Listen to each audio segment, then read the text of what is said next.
Money really isn't a great store of wealth. If you have a look at 10 years ago, look at the price of gold back in 2016. For a kilo, it was about £30,000. Today, it's over £100,000. Now have a look at the price of a house back then, and look at that same house today. It's possibly doubled, even more so. And at the same time, the owner's been able to pull in rent the whole time as well. Now what's interesting about owning property is that not only does it go up in value, very similar to how gold does, or should I say apparent value, it really just retains its value. It's more the case that with inflation, money decreases in value, which can be a bit of a funny thing to try and get your head around.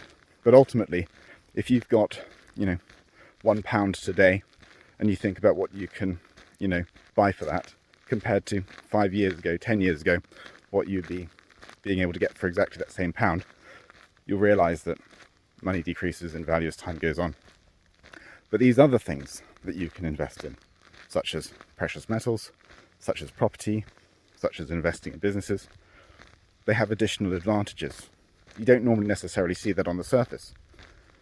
So for example, with property, as that goes up in value, and if you have a mortgage on it, your mortgage term is for so many years. Could be 2 years, could be 5 years. Depends which territory you're in, so which country you're in. Some places offer longer mortgages as well. But ultimately you can remortgage. And when you come to remortgage, particularly rental property, you're doing it against its current value. And if the value keeps going up, you can keep pulling money out. Now, of course, your repayments, or rather if you're paying interest only, those might go up. It depends on the current market. Likely will go up. And what happens is rent increases year on year anyway. Why does rent increase? Rent increase because energy bills increase, council tax increases, management fees might increase, everything increases. So rent naturally has to go up as well.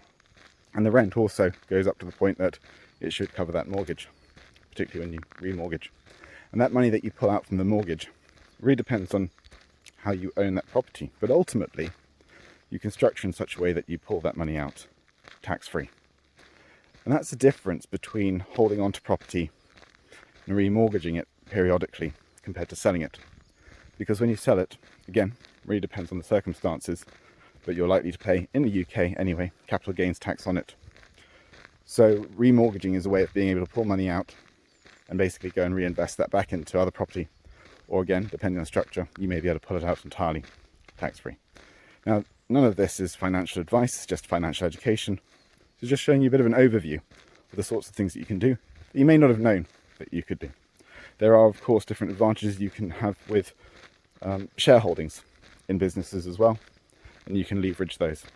So the more you start to know and become aware of various different things that you can do with money in terms of investment and building wealth, the more you start to realize how much you can actually leverage to your advantage. So follow for more, and if there's any specific topic that you want covering, put it in the comments below.